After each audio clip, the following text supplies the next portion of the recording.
this new majority here in Congress?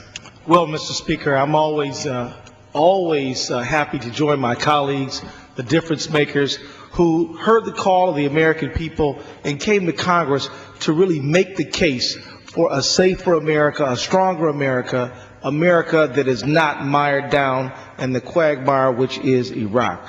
An America that says, look, we're ready to defend American interests around the world, but that does not include being mired down in a war we never should have been in the first place. I'm proud to have voted for this Safe Redeployment Act today, but I just want to point out something that's so very important, and that is that while dollars and cents clearly are important in this debate, no one can calculate the loss of a loved one. And since this surge began, 600 families have received the most devastating news that any family can ever receive. 600 spouses, 600 sets of parents, 600 sets of children, 600 communities lost a loved one because of this surge that has not been, was wrong-headed from the very beginning. We can't calculate the cost of this war in dollars, really. It must be calculated in terms of the lives of our fellow Americans that have gone forward in this horrible conflict.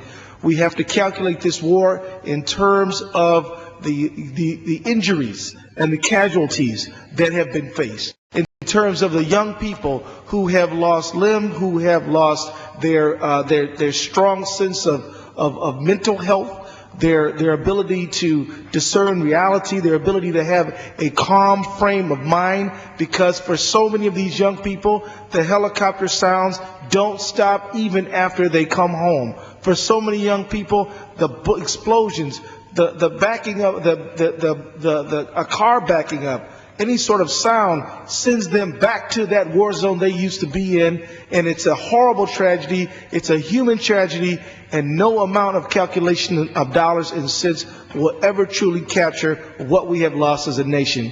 And so, Mr. Speaker, as we stand here as the difference makers today, we want to say to the American people that we are here to keep the faith with the American people. We will never forget all of our fellow Americans, our brothers and sisters who have gone forward in this conflict, who have lost lives, who have lost limb, who have lost their health, and their families who have received an injury that is so impossible to ever heal from. But we know the resilience and the strength of the American people, and we know that they expect us to put their best interests first forward always, and that means a safe, responsible redeployment out of this conflict. And so, Mr. Speaker, as I say, just as I say that the losses in this war cannot simply be calculated in dollars and cents, but in terms of real human lives, it is also true that they can be calculated in dollars and cents as well. And before I yield back, Mr. Speaker, I just want to point out this very important graph that I have right to my right. And this shows very clearly the cost of this war. It wasn't the $8 billion that we thought it was. Now we know it's $10 billion per month. But just look here. Per year, we're talking about a number with so many zeros behind it. I think that my young children will be very hard-pressed to be able to pronounce this number. This is a huge number. What is this? This number is about 120 with a T, trillion? Billion? Uh-oh, thank you. I think I need an arithmetic lesson.